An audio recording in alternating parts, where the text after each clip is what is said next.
Hi, you're on the Reddit Confessions channel. This story doesn't begin with a wedding photo or a first kiss. It begins in a parking lot, with a coat in one hand, and my heart in the other. Part 1. The passenger seat wasn't empty. It was 1:42 a.m. A silver car pulled up to our driveway. Not a rideshare. Not a taxi. Not her car. I stood behind the curtain, peeking out like a coward. The headlights cut across the lawn, and the engine stayed running. She was in the passenger seat. She didn't move. Neither did I. They sat there for a full minute. I couldn't see his face. Just the silhouette of a man turning slightly toward her. Then her hand went to his arm. She smiled. The kind of smile I hadn't seen in our kitchen in months. She finally got out, heels clacking like nothing had happened. Like the night hadn't just gutted me. I stepped away from the window, sat down on the couch and pretended I hadn't seen anything. Because I knew if she walked in and saw me standing there, she'd lie. And worse, she'd be good at it. The door opened. She was humming. Actually humming. She dropped her keys in the bowl by the door like she hadn't just disappeared for 6 hours. I said nothing. Not right away. Just stared at the TV, which was playing a muted documentary about sea turtles. Then she walked in front of me. Eyes a little too wide, voice too cheerful. "You're still up? That party went so late." I turned to her slowly. "Who dropped you off?" She blinked. That 1 second of pause told me everything. "Oh, just Marla and her boyfriend. We all left around the same time." Marla drives a black Jeep. That was a silver sedan. I saw his wrist, no ring. I saw her lean in. I wanted to scream. I wanted to ask what happened between 10 p.m. and now. I wanted to break something, anything, just to stop feeling like I was the only one who noticed the world shifting beneath our feet. But instead, I just nodded, said, "Cool, cool." That's what I said. Like an idiot. She went upstairs, took a quick shower, came back down in her robe, hair wet, phone in hand, smiling at the screen. I stared at her from the kitchen like I was studying a stranger in a museum exhibit labeled, "Woman Who Forgot Her Husband." And then something stupid happened. Something that broke me more than her lie. She walked past me and said, "You don't mind if I sleep in the guest room tonight? You've been snoring a lot lately." That night I didn't sleep. Not because I was angry, because I realized she had already left me. Just not officially. And by morning, she would finally understand what she had thrown away. The next morning, she made coffee like nothing had happened. She poured herself a cup, added exactly 3 ice cubes the way she always does. Something about not wanting to burn her tongue on bad decisions. Funny, considering what she'd been doing lately. She didn't make me one. She hasn't in weeks.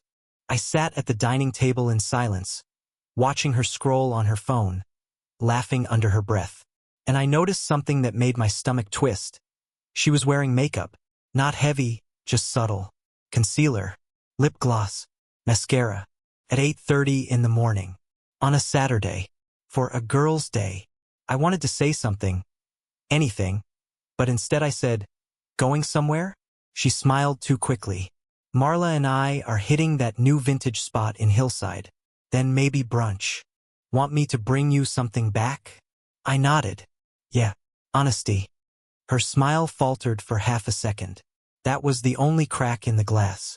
Then she grabbed her keys and was out the door with a breezy "love you" that felt mechanical, like she'd rehearsed it. I sat there alone, the silence so loud it was almost comical. I opened my laptop to work on the manuscript I was editing. Some dry nonfiction about military supply chains in the 1940s, but I couldn't concentrate. My eyes kept drifting back to the couch, to the front door, to her empty coffee cup. It was stupid how easily I found it. I wasn't even trying to snoop. I was cleaning the guest room where she'd slept, and her tablet was left charging on the nightstand. No password. Just open. Glowing. And the last notification said, "He sent another one." Curious and anxious and fully aware I was crossing some line, I opened the messaging app she rarely used. And there it was. A thread of messages. From someone named G.T. Last night was something else. You smelled like vanilla and trouble. I'm counting hours until next time. Still wearing your perfume on my jacket. Does he suspect anything yet? I scrolled with a shaking hand. Then, one from her. He's too soft. He's always been soft. That's why I get away with everything. I felt like someone had driven a nail into my ribs.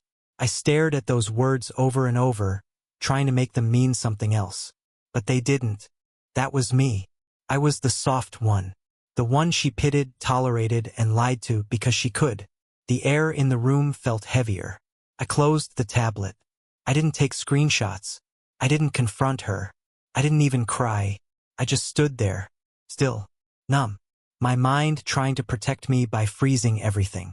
She came back 2 hours later with thrift store bags and a big smile, asking me to help carry them in. I did. Of course I did. Because I was the soft one. She kissed me on the cheek, told me I smelled like home, and I pretended I didn't know she had kissed another man just hours earlier. I told myself maybe it wasn't too far gone. Maybe it was just a phase. Maybe, somehow, she'd find her way back. But deep down, something had already broken. Something silent and irreversible. She went upstairs to shower, left her phone on the counter. It lit up again. This time, it wasn't a message. It was a photo. And what I saw in that image would change everything. I didn't plan to look. I really didn't. I stood in the kitchen, just staring at her phone where she left it, screen still glowing on the marble countertop. The image hadn't faded yet. It was still there, like the universe wanted me to see it, no, needed me to. So I did. One slow step, one longer breath, and there it was.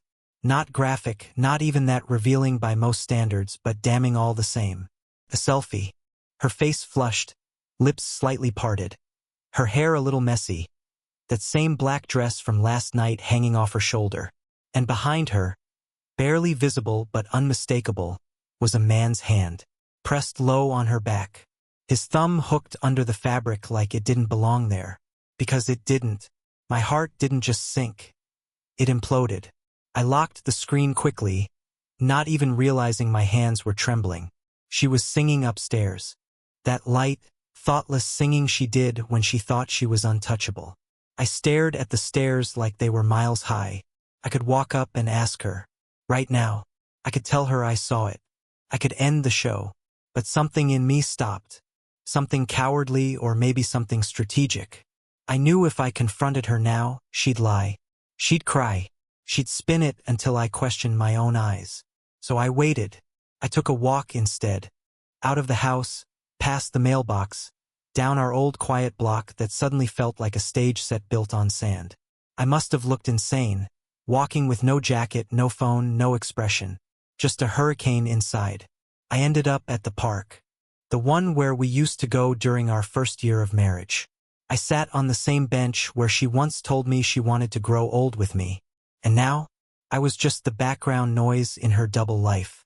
I thought about the man. G.T. The way he texted her.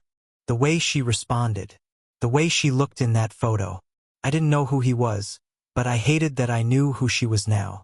Or rather, who she had become. An hour later, I walked back home. She was in the kitchen, fresh makeup, blow-dried hair, sipping something iced and fruity like she was auditioning for someone else's life. "Where'd you go?" she asked with a yawn. I said, "Just out." She didn't ask where. She didn't seem to care. She was already planning her next move. I could feel it. I waited until she was in the shower again and opened her laptop, the one she barely touched anymore since the tablet and phone became her go-to. It wasn't locked. She never thought I'd look. She was right until today. And there, in her browser history, were clues I hadn't even known to look for. A playlist titled Drives with Him. Google Maps directions to a hotel just outside of town. A bookmarked article. Signs he's not your forever. And worst of all, a draft email saved but never sent. No greeting. Just one line typed into the body. "I think he knows." She was talking about me. I closed the laptop slowly, like it might explode if I moved too fast. Then I looked around at our house. The photos, the books we bought together, the fridge magnets from weekend trips, and I realized I was the only one still pretending. She had already moved on. She was just waiting for the right moment to make it official. But what she didn't know, not yet, was that I wasn't going to wait anymore. Not for the truth. Not for her. And definitely not for some man in the shadows with his hand on my wife. I didn't say anything that night. I didn't slam drawers or demand explanations. I didn't rage or cry or scream. That's not how I operate. I'm the guy who internalizes it all, who folds the chaos into smaller pieces and buries it under the skin. But something did shift. She felt it. Maybe not at first, but by the next morning, she kept glancing at me over her mug like I was a dog that had suddenly learned how to growl. I stopped doing the little things. I didn't make her toast the way she liked it, or ask how her sleep was, or mention the weather like I always did.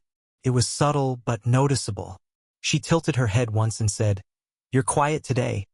And I smiled, a thin, fake smile, and replied, "Just listening better." That unsettled her more than yelling ever could. By that evening, I had made a decision. No confrontation. No dramatic ultimatums. Just observation. I wanted to see how deep this ran. If she would lie again. If she'd double down. If there was even a shred of guilt left in her. I told her I'd be working late. A manuscript rush job from a West Coast client. She barely reacted. Just nodded, said, "Okay, babe," and went back to her phone. I left the house at 6 p.m.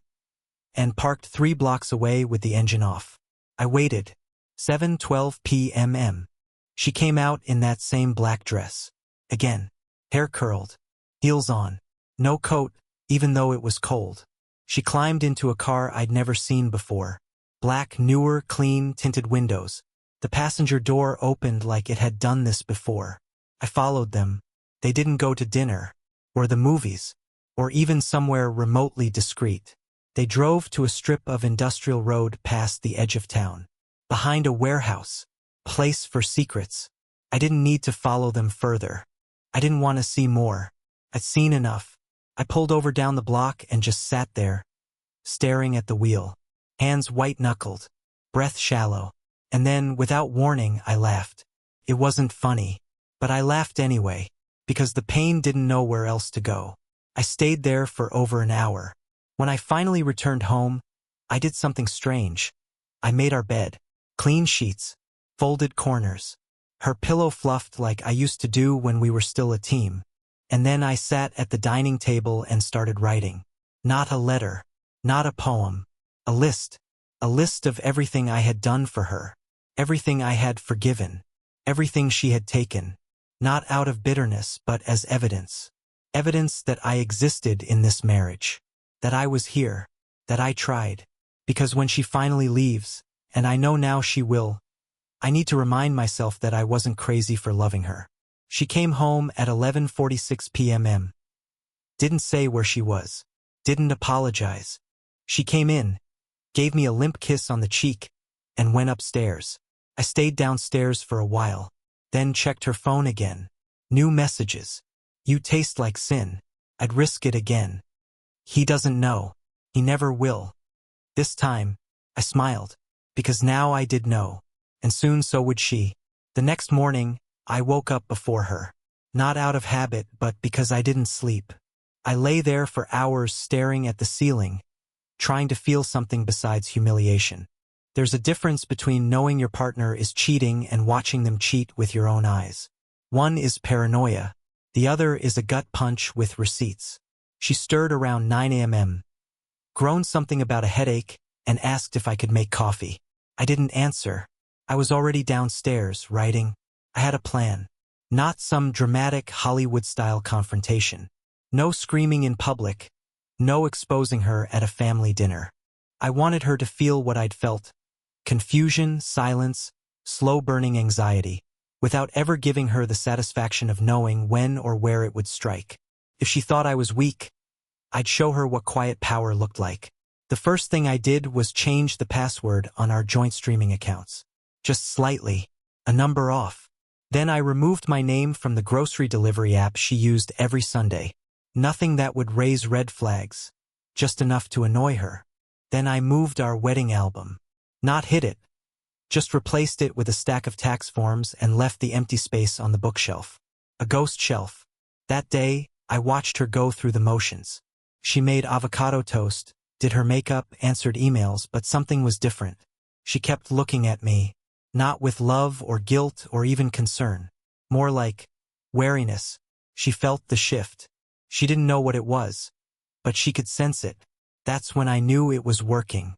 That afternoon, I told her I had to meet a client across town. There was no client. I drove to a quiet cafe and used their Wi-Fi to access our shared cloud storage.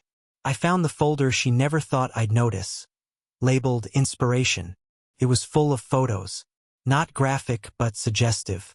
Hotel hallways, close-up shots of lipstick on collars, a blurry mirror selfie that wasn't hers, a man's torso with her handwriting on his chest.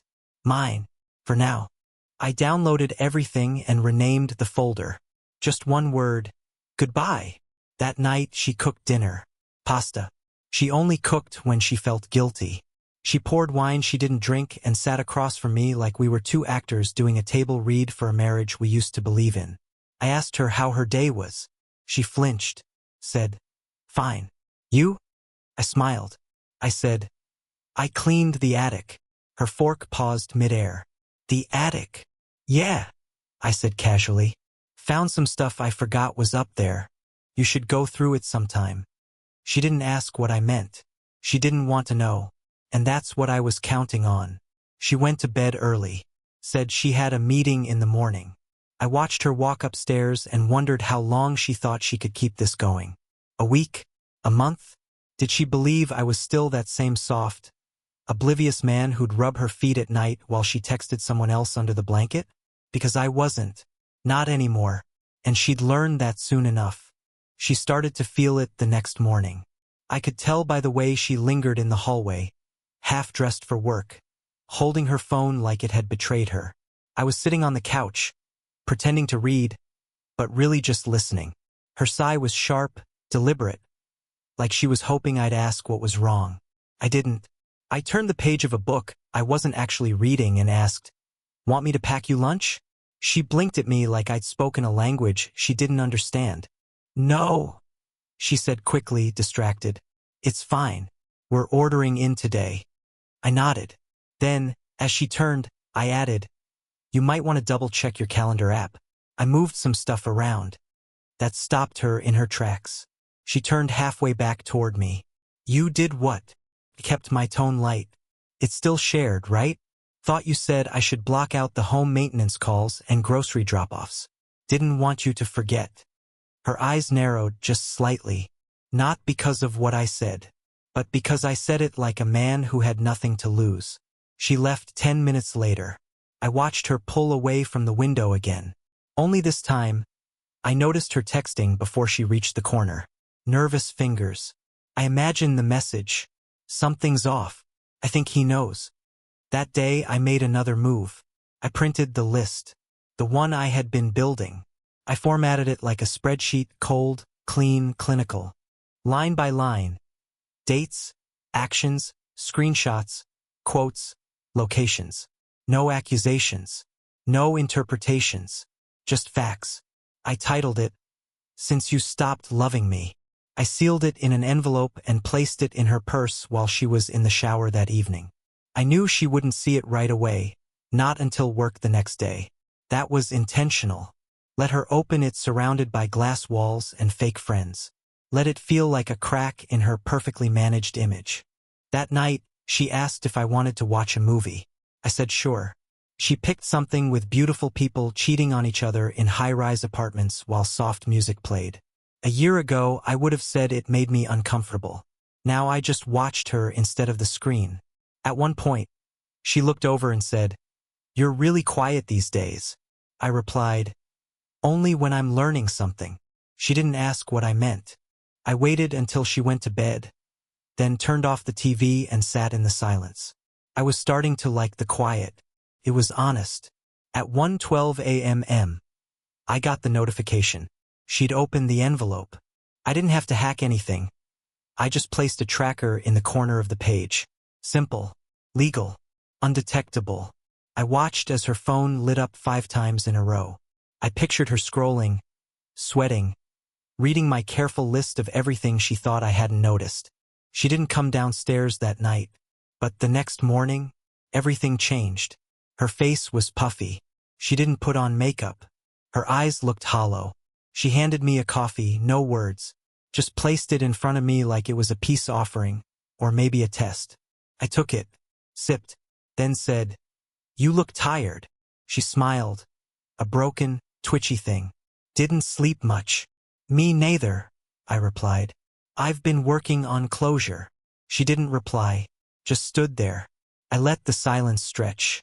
I wanted her to feel it, not rage, not drama, just the deep vacuum of guilt when someone realizes the person they betrayed.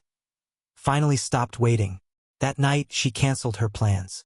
Sat on the couch like she was lost in a house she used to own. She didn't know it yet, but I was already gone. Not physically, but emotionally. I had vanished. And soon, she'd be begging for a man who no longer existed. The next 2 days were strange. Not in any theatrical way, just small things that felt off. She stopped humming in the kitchen. She left her phone face down for the first time in years. She started watching me like she was the one being followed. Like any word could trip a wire. I said nothing. I wanted her to sit in it. In the uncertainty. In the slow burn of realizing I wasn't chasing anymore. She asked if I wanted to go out for dinner Thursday night. Came out of nowhere, and she said it like someone clinging to a raft she'd only just noticed was sinking. I agreed. I even smiled. She didn't know I had already made a reservation somewhere else days ago. Not for us, but for me. For something she would never be invited to again. That night she dressed carefully. I watched from the doorway as she checked her reflection twice in the mirror, like she was trying to become the woman I used to love. She even wore the necklace I gave her on our 4th anniversary, the one she hadn't touched in over a year. I said she looked nice. She blinked, like she hadn't expected kindness from me anymore. Then she asked, "Are we okay?"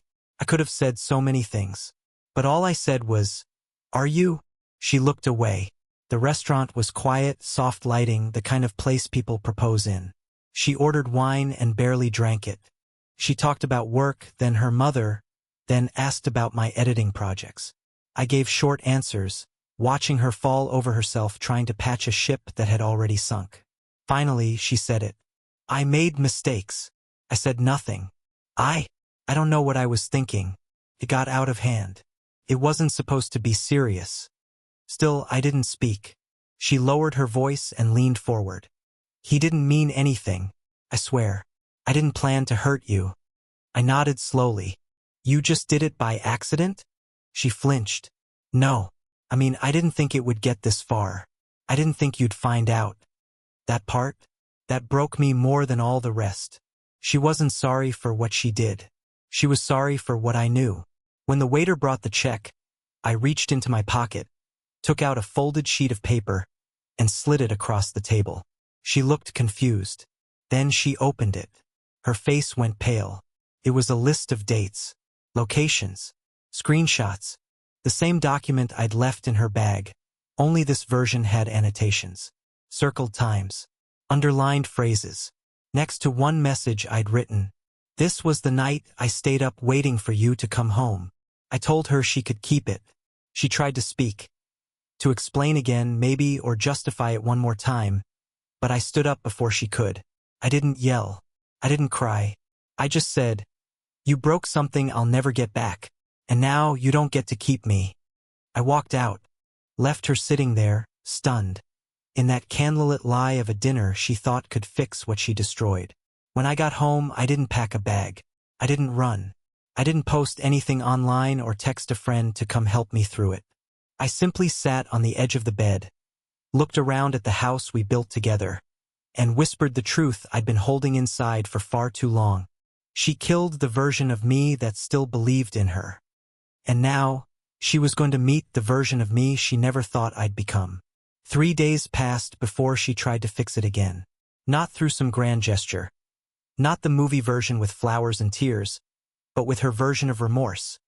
She washed the bedsheets, made my favorite dinner, and sent me a photo of us from our honeymoon with a caption that simply said, "We were happy once."